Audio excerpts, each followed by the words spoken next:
Hi guys!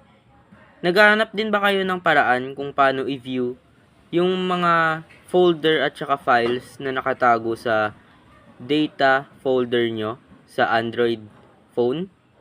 Ngayon guys, may nahanap akong paraan kung paano ito gawin or kung paano i-view or tingnan yung mga files na nakatago sa Android data folder sa ating mga Android phones. Bago tayo magsimula, huwag nyo kalimutan mag-like, share at subscribe para updated ka palagi sa mga bago nating videos. At huwag nyo na rin kalimutan i-click ang notification bell para updated ka kapag nag-upload ako ng panibagong video. Welcome to Scribe of Mind Explorer TV. This YouTube channel is dedicated to all things in accessibility. Before you dive in, make sure to hit that like button, share this with your friends, and subscribe for more awesome content. Scribe of Mind Explorer TV. Let's dive headfirst into the exhilarating, ever-evolving world of tech, ready to explore its mind-blowing innovations. Alright, let's do this. Okay guys, so ngayon ang pag-uusapan natin or ang gagawin natin is kung paano ba natin i-access yung mga hidden files at folders sa Android data folder natin.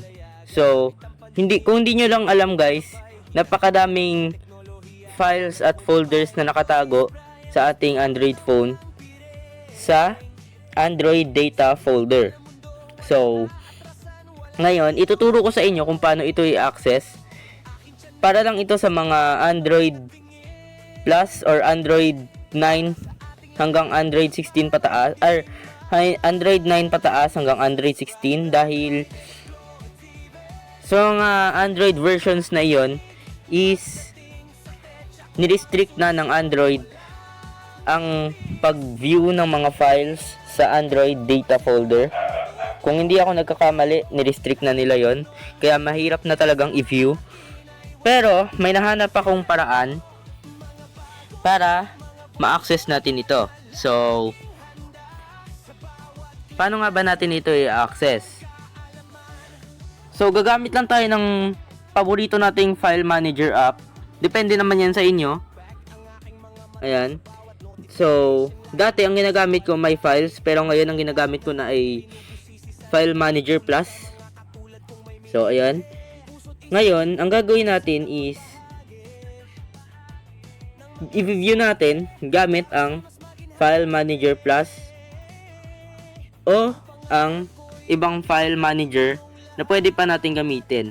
Pwede rin naman yung My Files ng Samsung, My Files ng Android or ng ibang Android phones, at pwede rin yung Files by Google dahil pwede naman to sa lahat ng file manager yung gagawin natin.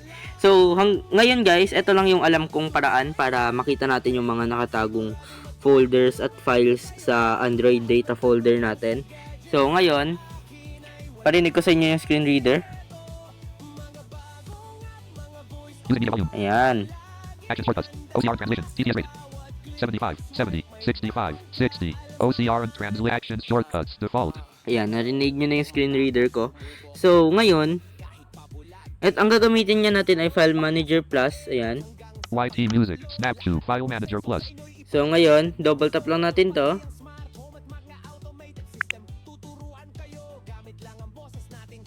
So, hintayin lang natin. File Manager Plus. Ayan. Open Navigate File Man More Options button. So, hanapin lang natin dito yung main storage. Sa iba, kung ibang file manager ang nakalagay ay internal storage or main storage din, kagaya ng File Manager Plus. Main storage fit downloads 1 on main storage 55.3 GB/128 GB. So, open natin yan. DCIM 4 items 1 3 2026. Toggle select Aloros backups 1 I toggle Android with toggle selection. Android 3 items 1 13 2026. Ngayon, mag-focus tayo dyan ngayon sa Android. Ayan, i-focus natin yan. Toggle selection Android Tapos, 3 items 1 13 2020. I-double tap to long press lang natin yan. Long press Android 3 items 1 13 Ayan. 2026 overview. But select the range select all 1/19. So, hindi natin siya pwedeng i-move. Kaya, ang gagawin natin is i-copy natin siya. So, i-copy The button. natin. More. Delete. Rename. Move. Copy.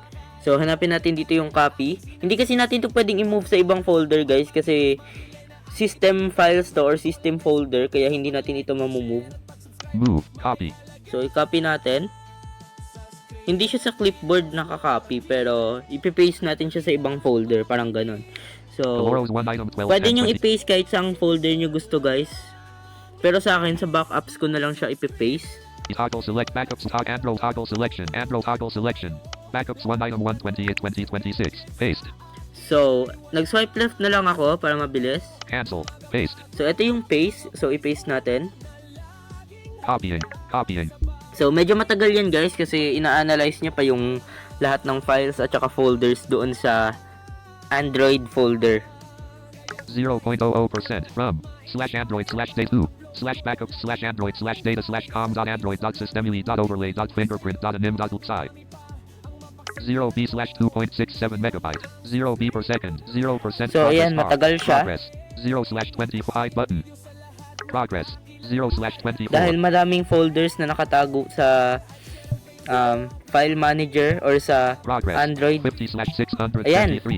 progress 400/623 file manager plus So, andito na tayo kaagad sa pinag-paste natin ng ayan, no? toggle select apps 0 toggles Android 3 items 113 So, eto na siya. 2026 navigate Ayun, backups button navigate up Android 3 items 113 2026 So, andito na siya sa Android. Sa backups, yung Android folder. Andito Toggle na select yung Android 3 copy ng folder. So, open natin yan. So, kung hindi nyo lang alam, guys, napakadaming folders at files na pwede nating i-view dito. Ayan. Kung nahihirapan kayong hanapin yung mga files na na-download nyo, minsan hindi yan pumupunta sa downloads. Dito yan pumupunta sa data ng Android. So, ayan. Dito siya napupunta.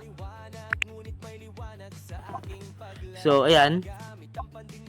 Pinindot na natin yung Android. top 135 toggle select media 7 items 128 2026 So, ayan, no. toggle select data 436 items 128 2026 Kung nakikita nyo, napakadaming laman ng data. Android from viewworkers.overlay.display.product 0 item 7 1 2024 com.google.android.sopediker 0 item 7 Ayan, no? org.chromium.web.a0a40 org.nobody.toggle select org.chromium.web toggles org.chromium.web.a toggle org.nobody.toggles org.telegram.messenger 0 items 128 2026 toggle trifoliumgums.dir.com 0 item 6 1 2025 toggles ets.smartbus 0 items toggle select vendor.mediatek.olanservice toggle smidma.screenrecorder.videorecorder toggles z.range So, kung nakita nyo lang, guys, napakadami niyang folder.